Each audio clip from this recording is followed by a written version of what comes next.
How's it going, guys? It's Najam and I'm finally here with my Zishan DSD review. Now, I got the Zishan Z3 after testing out the DSD, and this should tell you how good the DSD is, because normally I don't do this, but because the DSD was this good, I wanted to see if the Zishan Z3 was any good, and because it's only £30, the Zishan Z3, and so I'll have a review coming up of this. I've already done an unboxing, and we'll talk about the Zishan Z3 in its own video. But in this video, I'm gonna talk about the Zishan DSD. Now let's go ahead and take this thingy off, because it's got scratches all over it, and go ahead and clean that tiny bit on the top. So this is the Zishan DSD. Honestly, there's quite a bit to talk about. When I first got this out of the box, there was quite a few problems with it. Let's just go ahead and take a look around it first. So you got a big screen on the top, and the reason I say it's big is because when I was using the Z3, I went back to this and it was like, wow, it's freaking massive. And it has to do with the operating system, so I'll get onto that in a bit. You got 5 buttons down here. On the top you got micro SD card slot. Officially it's supposed up to 256 gigs. Make sure it's either in exFAT or FAT32 format. You got the standard headphone jack out, 3.5mm. You got, I believe that's a reset switch. And then over here, I don't know if this is a 2.4 or 2.6mm, but this is a 4-pole balanced output. Down here you got the coaxial out, and you got USB for charging and also to use as a USB dock. And then you've got a LED that will show you whether it's charging or not. So as far as the design goes, it's a rectangle box, nothing special, but a lot of people don't really like this. Me on the other hand, I actually do like this because it's it's simple. I like simplicity, and this is really simple. Now this is a bit of a DIY kind of thing, so you can go ahead and open it up and change the op amp and some other components in there. I'm not a lot into DIY. I mean, I guess I am, but I don't really do it much. But I got this upgraded version, so I didn't have to take it out to upgrade it. I'll leave a link in the description if you want to go buy it, because I definitely do recommend this. This is something that's, if you're looking for a music player and you get this, you're going to be set for probably your whole life. I got the Z3 because this thing is so good. In fact, let me just go ahead and get one thing off my way. If I go ahead and turn it on, I need to change the brightness.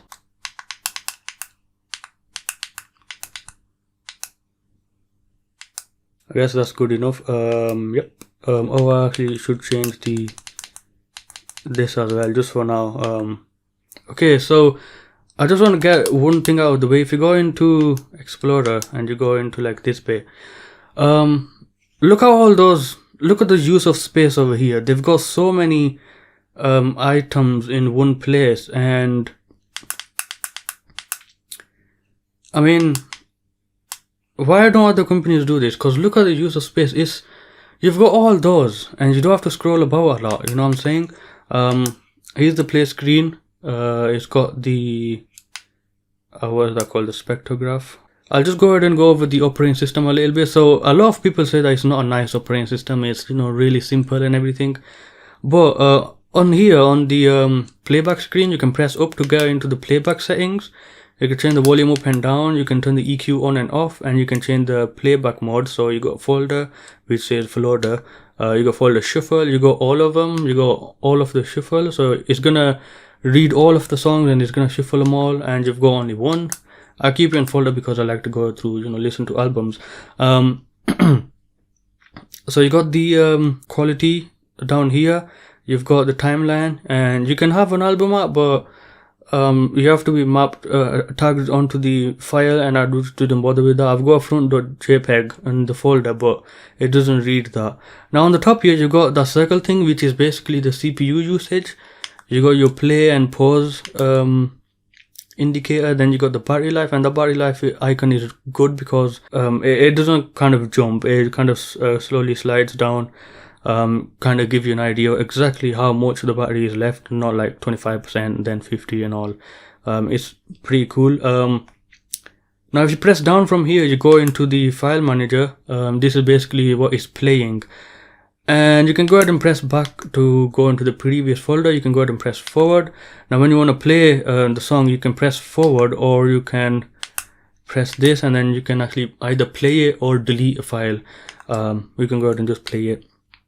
Or you can hold it to go fast forward.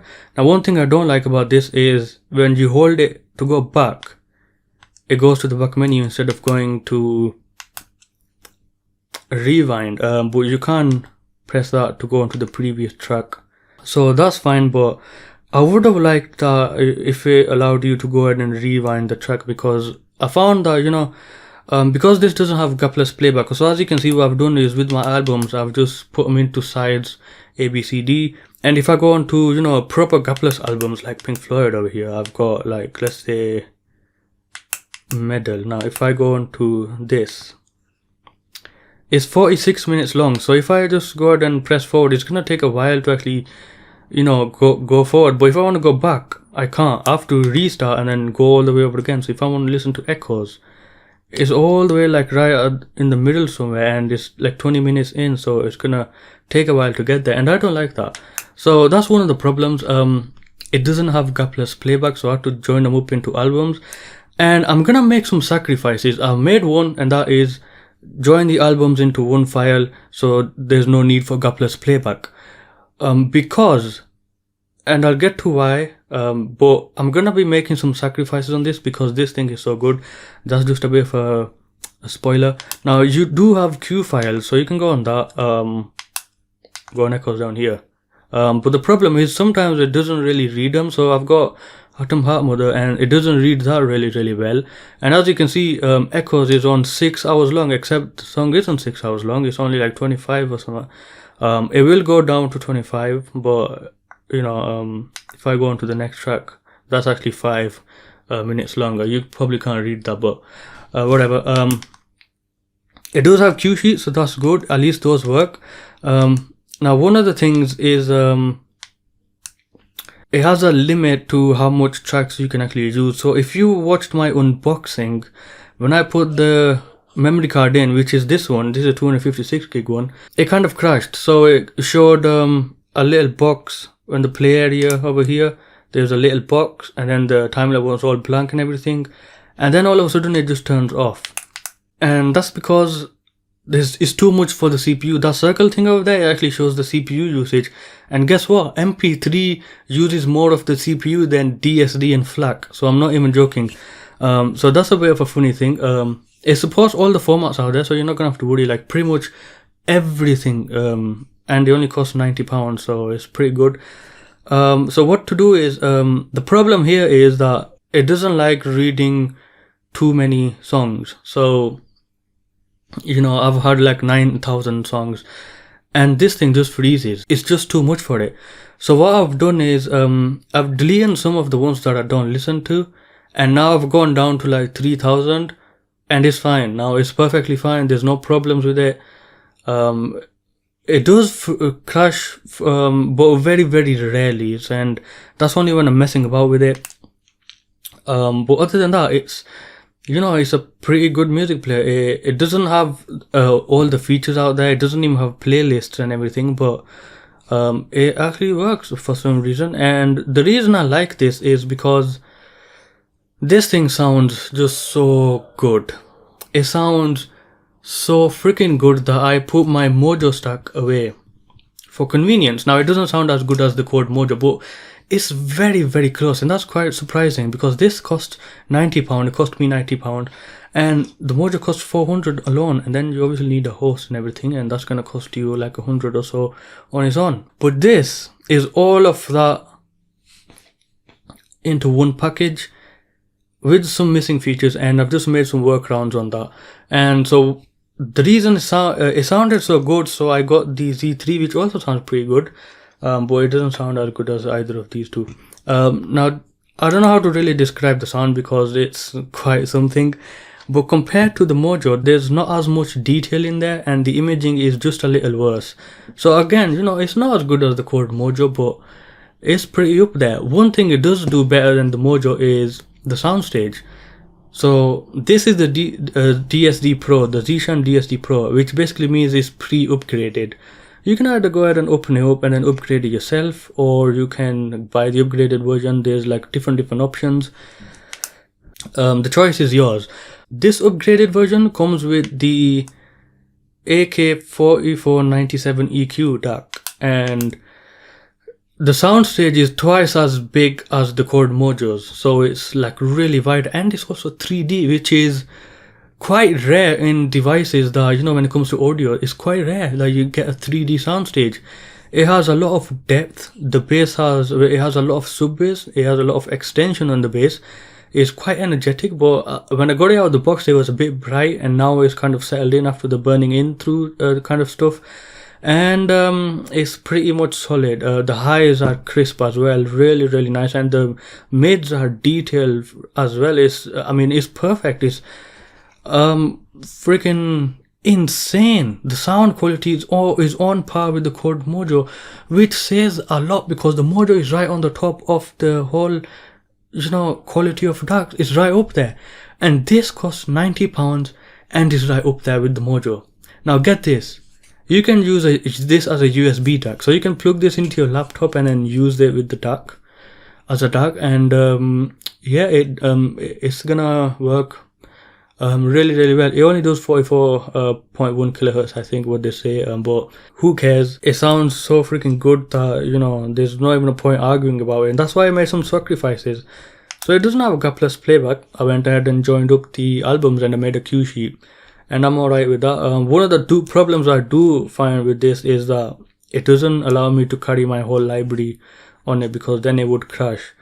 So there's a problem with that, but I guess we'll have to get a new music player. Maybe it's going to be a lot more expensive. You're going to have the same kind of sound quality that this thing has. It's freaking mind blowing.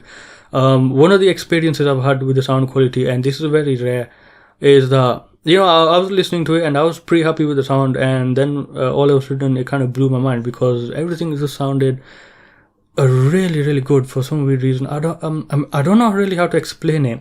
And another thing is the Mojo with the FH5s, the few FH5s, the Mojo has hiss because it has a lot of power going out. Now this music player is powerful. If you press up to go to the volume, 10 is where I use my few FH5s, and the sound stage is absolutely black. There's no noise whatsoever on this. So it's a bit funny because it has lower impedance than the Mojo, and they can actually push just about as much as the Mojo as well. So few FH5, 11 is the volume. Let's see how much it goes to the max, but 15 or 20. 20 is a bit pushing it, but 15 is with these Soundmagic E11s, which are also like earbuds, and then 20 is just about enough for the DT770 Pro 250 ohms headphones. So that's 250 ohms, and it's pretty loud. It's decent volume. Let's see how far it goes to. Oh, 31. Okay, that's not all that actually. Well, maybe not as loud as the Mojo, but I thought it would go to 100. Same thing as the Z3. Yeah, that's a bit funny, but I mean, it is still pretty loud. 20 is like loud enough for 250 ohms. If you put in like, I don't know how much it can actually push in terms of power, but it does have a lot of power going out. Now you know when you like leave it, and when you turn it on, you make sure you don't plug your headphones in, because you'll never know where you left the volume, and it all of a sudden is gonna blow some up. Now the EQ is very nice, but I haven't used it because I'm not into EQing. But it's got a lot of you can go up and down, and it does change the sound quite a bit. And if you don't want to like change it, you can press up and down to turn it off, and then you can go back. Now you got some DAC settings, which I have no idea of. So I've turned the USB DAC off, don't know why. Slow boot, you don't want to turn any of that on. Oops. And then you got systems. Now this thing has sleep mode, which is another crucial thing to me, which basically means it's gonna turn off automatically after a certain amount of time. So when you're listening to music, for me example, I actually listen to music when I go to sleep, and all of a sudden I fall asleep. You don't want this thing to kill its battery, so it would automatically turn itself off. If I go ahead and pull up my notes list, there's actually quite a few things I want to talk about. This music player is really fast. It has a black noise floor. It's really powerful. It's quite simple. It's very fast again. It's got a very good sound. The AK4497 EQ is amazing. It takes about 3 to 4 hours to charge, and they only last like 8 hours, which is the same as the Quad Mojo for some weird reason. But I mean, yeah, whatever. MP3 uses more CPU than FLAC and DSD. It supports all the formats. You can merge albums. You got 3000 songs. That's alright. It crashes sometimes. The battery life, in my opinion, is a bit crap. 8 hours is, not all that, but I'm willing to forgive it because of the sound. And you can also use this while it's charging, so that's alright. There's no Plus playback. Display is always on. So that's one of the things I wanted to talk about. So as you can see, the display is off, but it's actually not off. When I was listening to music in the night, and it has the backlight still turned on. So I don't know, say to that what you will, but yeah, the backlight is actually still on, even though the screen is all black. It gets slightly warm. You can't rewind, and okay, one thing. So when I put this in my pocket, you can actually accidentally press all the buttons and all. To lock it, and they don't say this anywhere, but you can hold the middle button and the back button down, and you can see a lock icon pops up, and then you can't do anything. It will still turn the display on and off if you press the buttons, but it won't skip or whatever. And to turn that off, you have to press and hold, and then you can go ahead and fast forward. So they don't say this anywhere, and I found this out when I got the Z3 and I looked at the online instructions booklet for the Zishan Z3. And also what it did say is that if it crashes, make sure you only have like 1000 songs or files per folder, and maximum it goes up to like 10,000 files. But there's not even a point worrying about that, because it doesn't even really, it's not even able to handle more than like 3000, so it's so tight. So yeah, some shortcomings, but I think overall it's just all in the sound quality, really. I'm willing to, and this is really rare for me, I'm willing to forgive everything to this, pretty much everything, as long as the sound is good, and this thing has some amazing sound. Now I don't like this. I do like this more than the Z3 because it has the sleep timer, and the Z3 is actually missing that. So if they had the sleep timer, then the Z3 would have been, it doesn't sound as good as this. Would have been my like nighthood driver kind of stuff. So I would use that when I'm sleeping and all, because it's got OLED display. So that is pretty cool. It's much better than this one, and it's monochrome, but this one has its own, I guess, display. Oh yeah, you got this one, innit? It does play DSD and everything. It's just freaking really good. I'll leave a link in the description. Definitely go pick this up. Even the Z3, I'll have a review coming up on that, but that is quite a good music player as well. I mean, the sound quality is just mind-blowing. Yeah, I've not been using the Mojo as much. I've actually made this my desktop DAC, but I've left the Shanling M2 on it, because just in case I jump back onto it, because I have a feeling, because this setup right here, it has all the problems. This thing has all the problems. This setup here fixes them all. But I mean, it's just less convenient. You gotta have a cable, you gotta have this music player, which is nice. I mean, it's nice, and it's got like a UI, and it's got like SD card slot and yada whatever. But it's better to just have everything like that in one pocket with a little bit of degradation in the quality. And that's what you got over here. This is basically the stack for £90, and you're just missing on the sound quality a little bit. In fact, I actually like this more than the Mojo because of the sound stage. It's much bigger. The Mojo doesn't have fatigue when you're listening to music, whereas this does. But then again, every other DAC out there does have fatigue, other than the Chords DACs, because the way they work and is all that is different. Yeah, I mean, honestly, I'm not even gonna say anything. This thing is just really good. Oops. I don't have a problem with the operating system like a lot of people do. That's full brightness or whatever. I'm just, I don't care about that. The buttons are clicky and nice. You can go ahead and turn it off, I guess. It turns on and off really quickly. instantly turns on and off. That's another thing. You know, you turn this on and it takes like, you got like the freaking intro screen, then you got like a loading, and then it goes into the thing, and then you have to like go into the song that you want to play, and then you play it. It's a bit dusty because I've had to put it away. This thing, you press the button and it's on, and it turns on even faster if you have if you have less songs, or if you have a smaller memory card, because then it just reads them faster. It just caches it all in, and then boom, it's ready to go. Yeah. Oh, this thing is pretty freaking good. Next up is the Z3, and then after that, I think I might want to get like a Hebe music player. I want to see what the operating system is like, and if it sounds good as this, I'll actually go ahead and replace it, and I'll tell you what it does. But for now, I don't think there's anything that's gonna come close to this thing. It's that good. Yep. Yeah. If you have any questions, I'm pretty sure I missed something out. Let me know in the comment section below. I'll be more than happy to answer your questions. Thank you for watching, and I'll see you in another video.